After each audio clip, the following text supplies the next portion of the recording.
कुण्डलशोभितम् श्रिया सुशोभितोरस्कम् रत्नकेयूरमुद्रितम् स्वाहा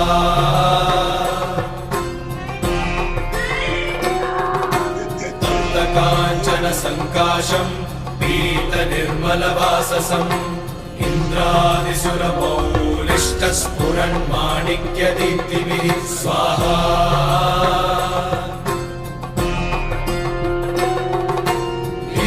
हीराधिपद्मम् शङ्खचक्रादिहेतिभिः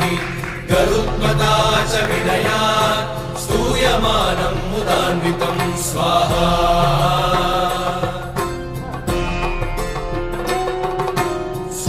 कमलसंवासम्